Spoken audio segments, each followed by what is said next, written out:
Terima kasih saudara Anda masih bersama kami. Pabrik pengolahan serbuk kayu dekat permukiman di Kabupaten Pasuruan terbakar. Kebakaran membuat panik warga hingga mereka berupaya memadamkannya dengan alat seadanya. Diduga api muncul dari salah satu mesin olah kayu di bagian belakang gudang. Asap hitam tebal membubung tinggi dari pabrik pengolahan serbuk kayu PT Etek Abadi Jaya di Jalan Bypass Desa Legok, Kecamatan Gempol, Pasuruan pada Sabtu siang. Warga dan karyawan pabrik berupaya memadamkannya dengan alat seadanya. Tiupan angin yang kencang dan banyaknya material yang mudah terbakar menyebabkan api sulit dipadamkan. Bahkan, api terus membesar dan membakar seluruh isi pabrik, termasuk bahan kayu serta sejumlah mesin pengolahan serbuk kayu. Menurut karyawan, api pertama kali terlihat dari bagian belakang pabrik di mesin pengolahan serbuk kayu. Api terus membesar hingga membuat karyawan panik dan lari menyelamatkan diri. Ya ceritanya saya kan ngepres, terus madai disak, terus tak tahunya di belakang. Api gitu? Iya. Langsung membesar? Langsung membesar, terus saya lari. Minta tolong? Iya, minta tolong itu. Tapi semuanya udah terbakar mas ya? Udah besar itu. Ada korban jiwa mas? Tidak ada. Ini apa penyebabnya mas kira-kira? Konsleting listrik. Listrik ya? Iya. Dari mesin ini ya? Iya. Mesin pres ini ya? Iya. Pabrik apa sih ini mas? Pabrik serbuk. Serbuk ya? Iya. Kepala Desa Lego, Asalam, mengatakan lokasi pabrik memang berdekatan dengan permukiman padat penduduk sehingga warga panik. Jadi kan ada salah satu warga kami melaporkan ke rumah, langsung saya menindaklanjuti ke pemadam kebakaran, dan termasuk ngebel Pak Trampi, Pak Camat juga melaporkan kebakaran ini. Lalu saya datang ke tempat kejadian, tapi saya tanya yang HRD-nya pabrik, itu juga nggak tahu asal mulanya api dari mana, katanya dari belakang aja. Termasuk yang kerja di sini saya tanya juga nggak tahu awal api dari mana, Pak. Yang jelas warga jenengan sempat panik Pak ya? Karena belutnya ini. Karena perusahaan ini dekat pemukiman warga. Jadi warga itu supaya cepat untuk penanganan pemadam kebakaran. Api baru bisa dipadamkan 3 jam kemudian setelah 7 unit mobil damkar dikerahkan. Tak ada korban jiwa karena seluruh karyawan berhasil menyelamatkan diri. Polisi masih menyelidiki peristiwa ini. Dan Ari Gafur melaporkan dari Pasuruan. Saudara, ratusan warga yang bermukim di 4 kabupaten sekitar Gunung Bromo mulai melakukan bersih-bersih dengan membabat tanaman kering dan membuat sekat bakar sambil menunggu dibukanya kembali pintu masuk wisata. Upaya tersebut untuk mengantisipasi dan menahan api agar tidak meluas jika kebakaran kembali terjadi. Ratusan warga dari 4 kabupaten yakni Pasuruan, Probolinggo, Lumajang, dan Malang yang bermukim di kawasan Gunung Bromo melakukan bersih-bersih di sepanjang jalan menuju Bukit Penanjakan Kecamatan Tosari, Pasuruan. Ini dilakukan setelah api yang membakar sejak 6 September lalu benar-benar padam. Warga memotong rumput dan ilalang kering yang tumbuh di dinding tebing tepi jalan. Cara ini sekaligus untuk menyekat agar api tidak merambat jika kebakaran kembali terjadi. Warga lainnya bersama petugas TNBTS juga memotong ilalang kering di padang savana Bukit Teletabis Sukapura, Probolinggo, serta lereng Bukit Pananjakan Tosari, Pasuruan menggunakan mesin pemotong rumput. Gotong royong ini dilakukan jelang dibukanya kembali pintu masuk wisata Gunung Bromo. Warga berharap setelah aksi ini muncul kepedulian semua pihak menjaga eksotika Gunung Bromo. Bersama pelaku wisata 4 kabupaten itu membuat sekat bakar, juga pembersihan ilalang-ilalang yang di pinggir jalan untuk jalur wisata, karena kemungkinan akan persiapan Bromo dibuka kembali karena Kababes dan Dirjen sudah ada di sini. Jadi kita koordinasi hasilnya seperti apa, karena penyisiran juga masih dilakukan. Kalau memang tidak ada titik api, Bromo siap dibuka kembali. Jadi seperti ini, mungkin wisatawan yang pengen jarang ada tapi jangan dibuat lagi. Ini adalah Bromo eksotik yang dulunya hijau sekarang hitam, seperti ini.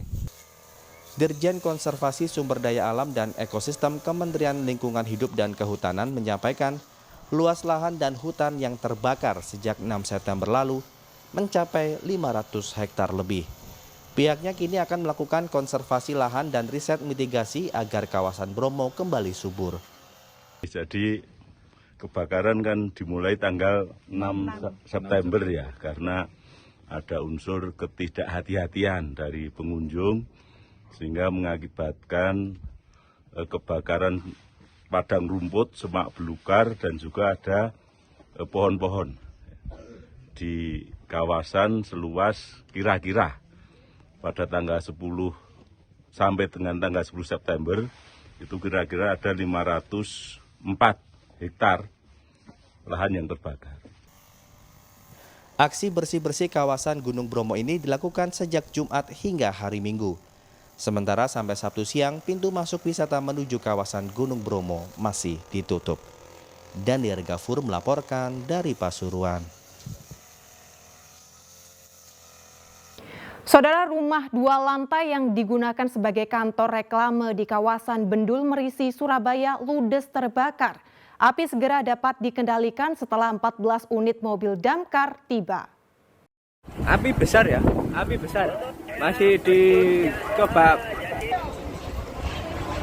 Kobaran api menghanguskan rumah 2 lantai yang digunakan sebagai kantor reklame di kawasan Bendul Merisi, Permai, Surabaya pada Sabtu siang.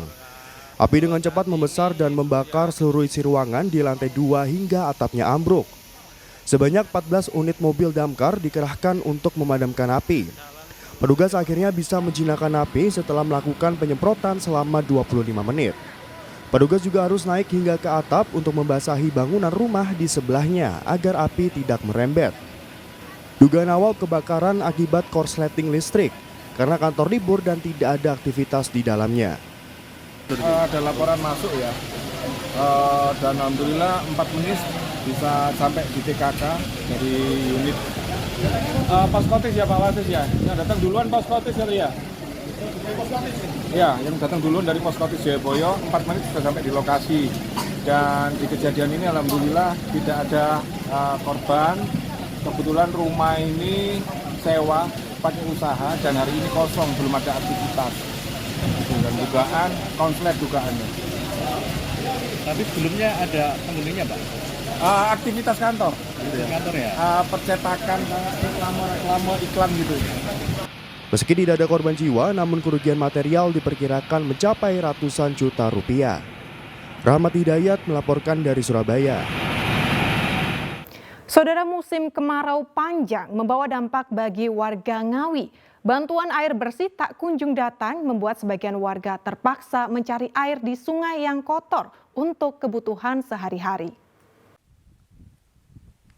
Beginilah keseharian warga Dusun Gelagah Selang, Desa Papungan, Kecamatan Pitu, Kabupaten Ngawi. Sejak 4 hari lalu mereka terpaksa mencari air di sungai meski debitnya juga sudah menyusut. Ini mereka lakukan setelah bantuan air bersih dari pemerintah kabupaten setempat sudah 4 hari tidak kunjung datang. Dalam sehari mereka bisa 3 kali mengambil air di sungai untuk memasak serta mandi dan mencuci. Di Dusun Gelagah Selang sendiri ada sekitar 90 kepala keluarga atau 300 jiwa yang kesulitan air bersih. Mereka menggunakan air sungai yang kotor karena tidak ada pilihan. Kalau nggak bantuan nggak datang, sabarnya kita mandi, nyuci, ambil air ya di sungai ini. Kita kan mengharap bantuan juga. Oh, nggak cukup jadi bantuan kemarin? Ya enggak, kalau buat semuanya ya nggak cukup. Kadang kan kita cuma bagian berapa drigen saja, belum itunya airnya. Kan di warga banyak, jadinya cuma berapa drigen begitu. Ya seperti ini, ya tiap hari sehari itu 3 kali, pagi, siang, sore. Itu kalau ada air bersih ya nggak kesini, nggak ada airnya. Bantuan nggak cukup gitu. Ini nggak kotor buat? Ya kotor nggak kotor, kalau mandi ya di sini, kalau masak ya itu di hikmat nih. Sudah berapa hari Pak?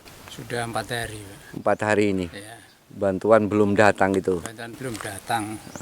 Terus gimana Pak warga Pak? Ya warga ya susah Pak. Ini ada di sungai, cari sumber itu, mandi di sungai, cuci di sungai itu. Enggak kotor gitu, Pak? Iya. Ya. Adanya itu. Warganya adanya itu.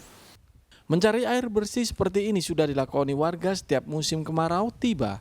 Mereka berharap adanya solusi dari pemerintah agar air bersih bisa masuk desanya sehingga warga tidak lagi tersiksa. Dirgo Suyono melaporkan dari Ngawi.